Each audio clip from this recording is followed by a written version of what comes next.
to my podcast, Mindful Journeys. I'm Daria a mindfulness meditation teacher, and I'll be sharing some inspiration, benefits, and practical advice from teachers, authors, and practitioners of mindfulness, self-compassion, and other approaches to inner transformation.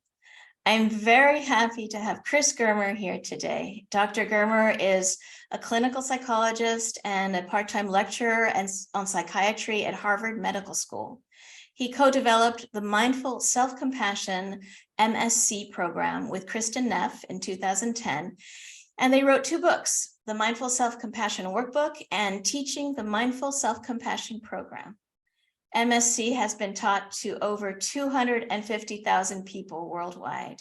Dr. Germer is also the author of The Mindful Path to Self-Compassion. He co-edited 2 influential volumes on therapy, Mindfulness in Psychotherapy and Wisdom and Compassion in Psychotherapy. And he maintains a small psychotherapy practice in Massachusetts. Welcome, Chris. Thanks, Daria. It's so great to be here with you. I'm really happy to have this time to talk with you. And before I ask you questions, I just wanted to share how helpful mindful self-compassion has been to me personally. The experience when I first encountered it was kind of like finding water when I was lost in the desert, and just kind of the fact of naming what this thirst was and beginning to quench it was very powerful and transformative.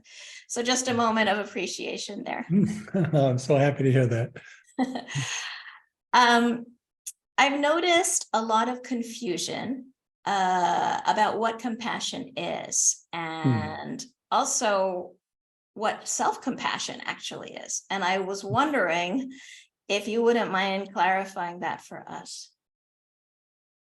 Yeah, well, maybe the best way to think about compassion is in contrast to kindness or love. So compassion is a mixture of love and suffering. So we like to say that when love or kindness meets suffering and stays loving and stays kind, that's compassion. That doesn't always happen. You know, when we experience suffering, we become afraid, we might feel angry or disgusted, and that's not loving. So compassion is a positive emotion. It's mostly love, but there's always some suffering in it, some stress, some uncomfortableness. Yeah. Mm-hmm. And self-compassion then? Well, so self-compassion, most people, when they think about compassion, they think about compassion for others. Mm-hmm. And self-compassion is a U-turn. So an informal definition of self-compassion is treating ourselves with the same kindness and understanding as we would treat a good friend who is struggling. Mm-hmm. And that also doesn't happen so easily. Most people are far more compassionate toward others than themselves. And so it requires permission, and it requires a bit of training. But the research certainly shows that it's worth it. Yeah.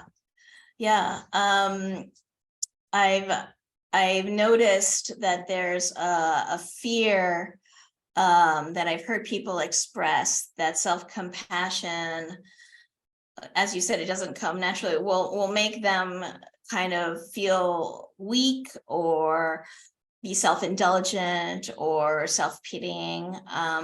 In my experience, it's had the opposite effect. It's been a great motivator.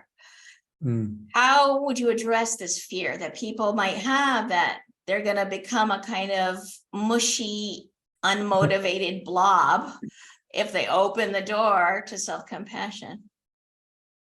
Good question. And I would say the first thing is to normalize the fear, because the term makes a lot of people cringe when they hear self in self-compassion. They think, oh, if I practice this, I'm going to become more selfish and a less desirable human being. And when they think of compassion, they think about weakness. In other words, most people say, oh, I'm already too compassionate. That's why I'm distressed. I just feel so much. I don't want self and I don't want compassion. So you need to know if you have these thoughts, you're not alone. But another way to talk about self-compassion is inner compassion.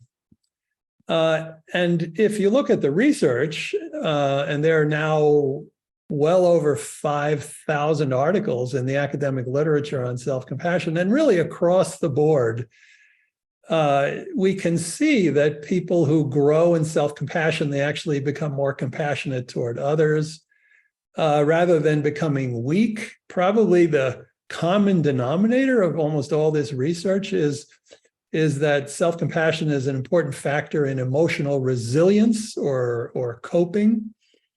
So if we look at the research, there's basically, the research doesn't give any indication or suggest that this is not a good thing. Self-compassionate people, as you mentioned, Daria, are actually more motivated to achieve their goals because they are motivating themselves with encouragement and kindness rather than with criticism.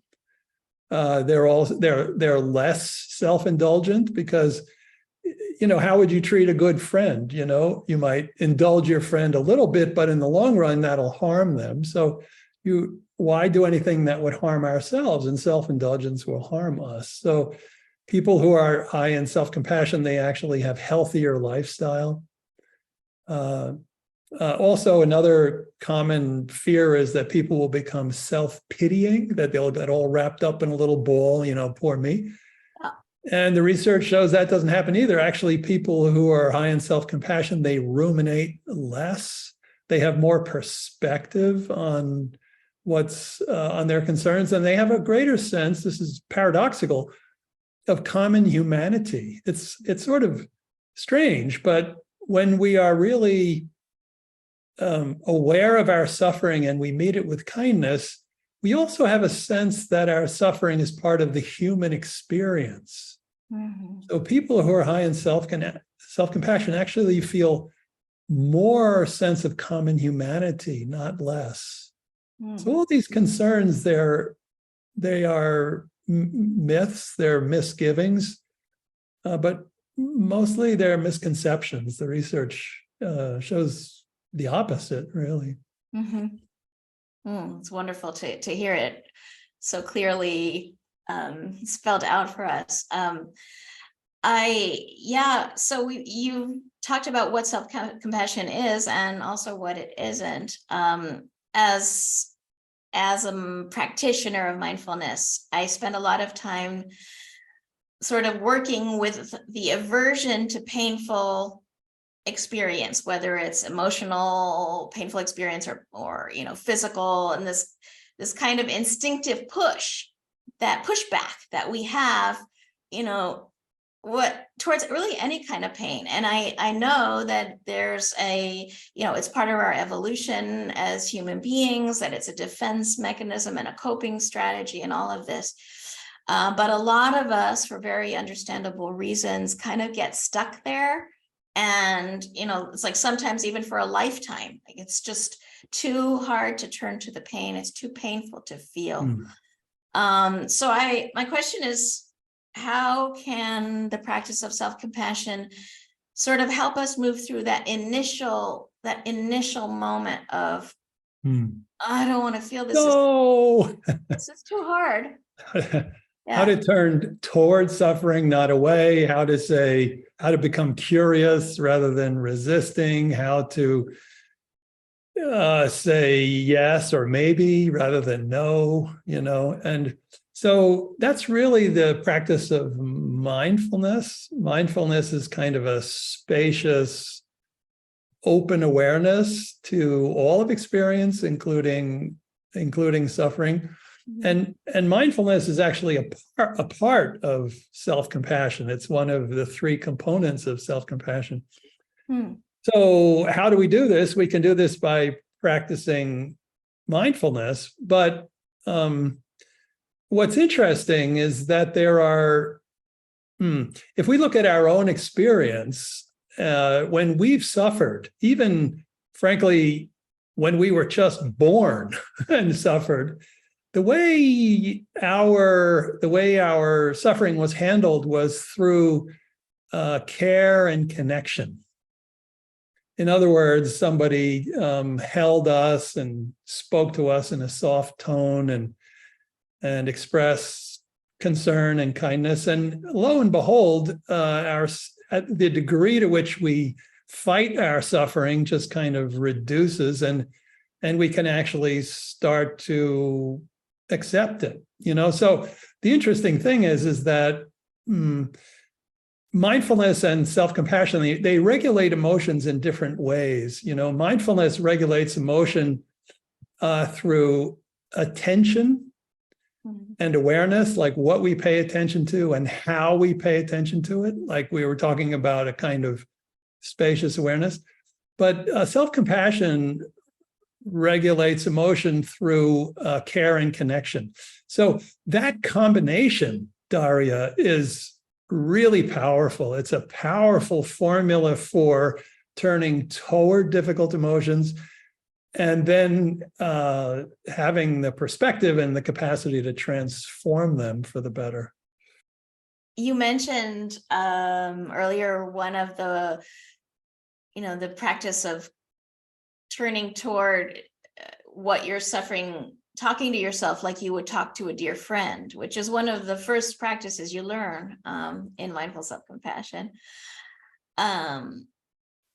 And when we first begin to practice this, it can be a real eye-opener just how self-critical and harsh we're actually talking to ourselves. We're not talking to ourselves like a dear friend.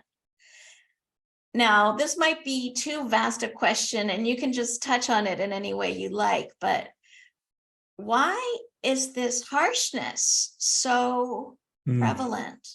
Why is it so prevalent? Yeah. And also, can you describe maybe the beginning of the path out of this painful pattern? Sure. Remind me of the second part, the beginning of the path, because I might get lost in the first part, which is why do we do this? I will. Yeah, so there are a number of reasons why we do it. One is cultural. Mostly the culture says, don't be kind toward yourselves. That's going to make you selfish, and you should really focus your attention on others. So we just haven't learned necessarily to treat ourselves with kindness. We've learned to blame ourselves when things go wrong. So there's a lack of, you might say, training. But I think the main reason, Daria, is when things go wrong, and is the main reason I think is physiological. When things go wrong in our lives, it's perceived as a threat. And when we're physiologically in a threat state, we experience fight, flight, or freeze. Mm-hmm. And when the threat is internal, like maybe we failed or we feel inadequate, fight gets turned into self-criticism, flight becomes self-isolation or self-abandonment, and freeze often means we just kind of get stuck and start ruminating, So that threat state turn inward is, I think, the physiological foundation of our instinct to beat up on ourselves when things go wrong. And then in terms of how to find our way out of this dilemma, how can we begin to talk to ourselves in a kind way? The informal definition of self-compassion, as I mentioned earlier, when we suffer, treating ourselves with the same kindness and understanding as we treat a good friend. This is actually even a guideline. In other words, you can actually ask yourself, if I had a good friend right now who is going through exactly what I'm going through, what would I say to my friend? Mm-hmm. Would I say, you idiot? What's the matter with you? You should have been more careful. No, I'd probably say, oh, I'm so sorry this happened to you. You definitely did your best. There's a lot you didn't know. I'm sorry this happened. let's see if we can kind of try to, make the best of this. This is, what we would say to a friend. And then can we say that to ourselves, and often we can say it to ourselves. So Daria, one kind of nifty, if a person likes to write things down, one nifty way of doing this is just to write a letter to a friend who had the same problem, and just see what comes out of your pen. Or you can, if that's tricky for you, you can write a letter as if you can write a letter from your good friend to you with your current difficulties, And at some point, you could, the compassionate side of us could write a letter to the suffering side of us. Anyhow, so you can write a letter, you can talk to yourself and so forth. However, allow me to say that it often is necessary before we can do something like this, that we have to change our physiology a little bit. If we are in a constant threat state, the words that are going to come out of our mouths are just not usually compassionate. The foundation of compassion is a sense of safeness. We have to get safe. We have to feel safe somehow. And there are all sorts of ways that can happen. We can pet the dog, we can take a warm bath, we could drink a cup of tea, we could talk to a friend, we could get some exercise. But when the physiology is shifted a little bit and we feel calmer, then we can learn to talk to ourselves in a better way. So start with the body. Yeah. You touched on this a little bit before. I've noticed a kind of alchemy that happens that seems to me almost magical, that the more I practice self-compassion, the more inner resources I seem to have to be there for others, to actually be more compassionate towards others. So can you shine a light on what's happening there? I mean, is it magic? No, it's not magic. It may seem like magic from the outside, but the reason why it's not magic is because compassion is a omnidirectional mind state. Compassion actually is not occurring in the cerebral cortex where we have, time and space and inside and outside and all this. It's happening deeper inside the brain, in the emotional brain. And therefore, when that part of the brain is functioning in a way that we could describe as compassionate, in other words, there's a sense of warmth, there's a sense of connection, there's a sense of pleasure. When all those things are happening deep inside the brain, it really doesn't matter. It's omnidirectional, in other words, your friends are going to get it. Even sometimes your enemies are going to catch the drift. So when we manage to shift not just our physiology, but also our neurology in a way that allows for compassion to arise for anyone, it's likely to go in all directions. And the research shows not only that people who are self-compassionate are more likely, who grow in self-compassion are more likely to be compassionate with others, but one way of growing in self-compassion is by being compassionate toward others. So what we're really doing is learning to cultivate a state of mind that encompasses all. When you talk about that, I just and remembering some of the practices that I learned in the Mindful Self-Compassion course, it's like when you start to taste that, you just want more of it. It's like I was going back to that idea of, finding water in the desert. That's how I felt when I first encountered mindful self-compassion. It's that feeling of almost, that thirst I couldn't even name is suddenly being quenched. Yeah. And it's so compassion is a pleasurable state. It's a positive emotion. It's associated with optimism and helping behaviors. And it is permeated with a sense of care, Mm. So all these qualities are positive, which means they make us happy and they energize us. Yeah. So the interesting thing is in my view anyway, that I think the easiest way of growing in compassion for others is when we feel we cannot be any more compassionate with others because of our emotional limitations, but we wish to. The easiest way is to be, in that moment, self-compassionate. When we feel that we can't take one step further to, like, imagine you're a doctor and burned out, or you're a parent taking care of a special needs kid, or frankly, any kid, and you reach your limit. Mm-hmm. How do you sustain your compassion?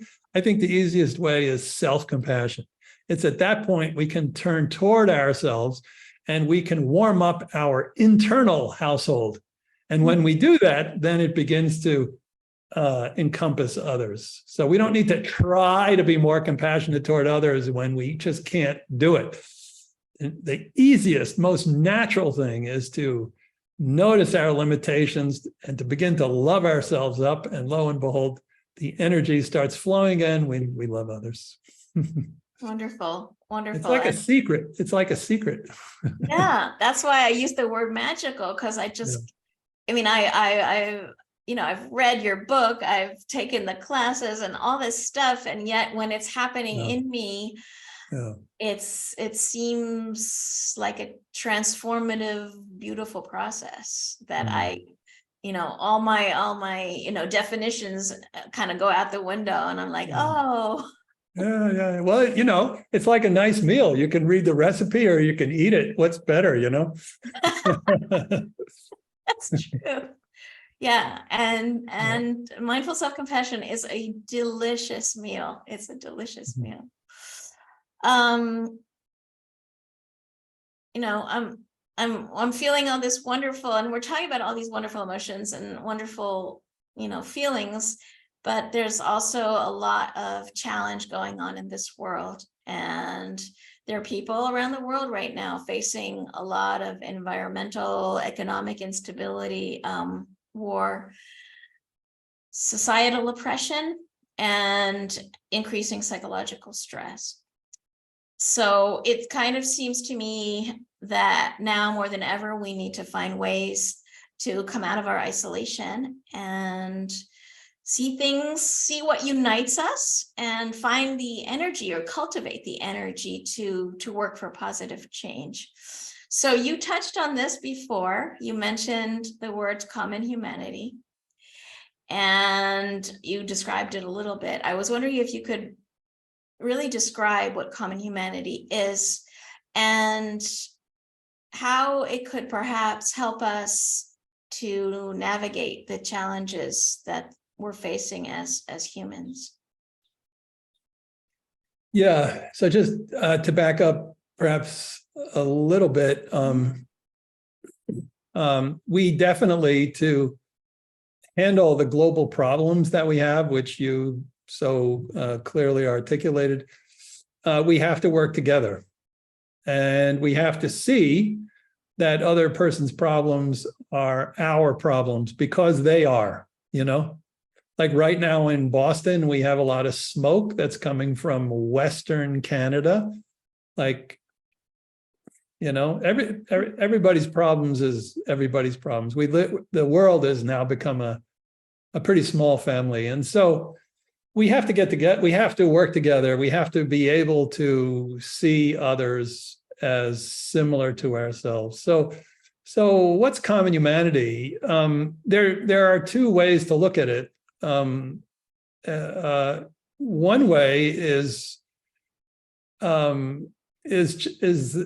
just kind of a sense of just like me, just as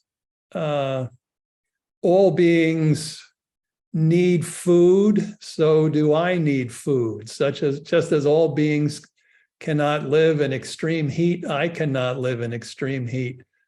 Or the other way around, just as I need to be respected, so do all people need to be respected. Just as I wish to be loved, so do all people wish to be loved. So common humanity is in very simple terms, it's basically the practice of just like me. But then there's a deeper level to this, and that is interbeing. So when Kristen Neff came up with the term common humanity as one of the three core components of self-compassion, she was actually thinking about the Zen meditation master Thich Nhat Hanh's notion of interbeing. And that not only stretches common humanity out into all living being, all of life, the global ecosystem, but also, and this might sound esoteric to a lot of people, but this really is the root of common humanity, and that is that at any given moment, all of us are the product of an infinite number of co-arising conditions and factors. So what in this moment we call Daria or we call Chris has never been exactly like this before. Right now, because we're talking together, there's something new emerging, and your experience of yourself is slightly different than it was a moment ago, and same with mine. So in a very fundamental way, all of us are being co-created by all of us. That's interbeing. And that none of us have necessarily a fixed sense of self. So when we think of common humanity, you might think of like, how are Daria and Chris related? We're separate beings who are related, but you can also think of us as not separate at all, but constantly arising. And that deeper kind of way of looking at things is, in my view, frankly, the way it is. Yeah, and just imagining us all sort of linked that way, then the people suffering across the planet are automatically part of the whole system that we're part of. Yeah, we are part of the creation of their suffering, and we are potentially part of the alleviation of suffering, just as they are part of the creation of our lives and well-being. If somebody, mines, does mining in Africa and it contributes to my cell phone, I get to enjoy a cell phone. They may not enjoy mining. So this understanding of how everything is created by everything is, I think, the nature of reality. Right. The sooner we recognize that, the better. And mindful self-compassion can help us do that through the practices. Yeah, through the practice of care, through the practice of connection, through the practice of kindness, particularly in the face of suffering. It allows us to open to deeper and deeper levels of our own experience, and it allows us to open to deeper levels of the experience of others. When we walk down the street, if I'm able, for example, if I can see in myself the universal wish to be loved, as all beings wish to be loved, so do I also wish to be loved. If I'm aware of that, then when I walk down the street, I see somebody, I'm going to feel closer to them, because I'm not going to see, oh, that one's wearing a red jacket. I'm going to see, oh, this one, just like me, wishes to be loved. Completely different reaction, and different responses will emerge, Yeah. Right. So that in that way, self-awareness and self-compassion leads to awareness of others and compassion for others. Really beautiful. It's beautiful to hear you talk about it. We're coming to the end of our time together, and I just wanted to know, is there anything you'd like to share with us, or maybe have us take away from this time that we spent together, or message that you'd like to transmit to our listeners? Well, perhaps that really the best way to learn self-compassion is in community. In other words, with others. Again, it's kind of paradoxical.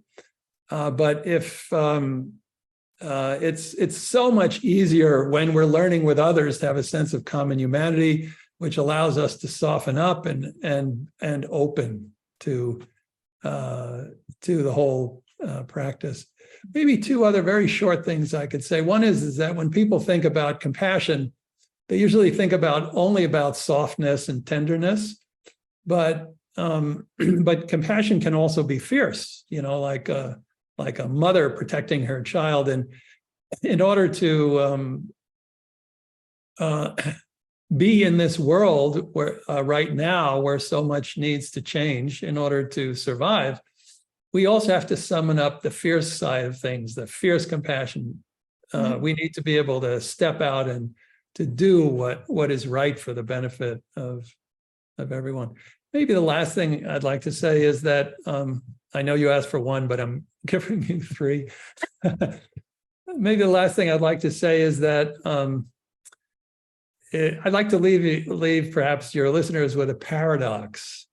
And this is a secret. And this is what actually determines whether or not self-compassion will work for you. And the paradox is that when we're struggling or when we suffer, we practice not to feel better, but simply because we feel bad. And it's a little tough to wrap our heads around it, but the idea here is that if we practice self-compassion in order to get rid of suffering, it just won't work. But when we practice self-compassion as a way of being with suffering with kindness, it will transform your life. Beautiful last words for this moment that we've had together. Thank you so much, Chris, for being here. It's just been a pleasure to hear you speak and just to have this conversation. And I hope that we can see each other again soon. Oh, I look forward to that. And thanks for this time and for your lovely questions. Thank you. And thank you all for being here. Make sure to subscribe to my channel to stay informed about my future podcasts. Take care.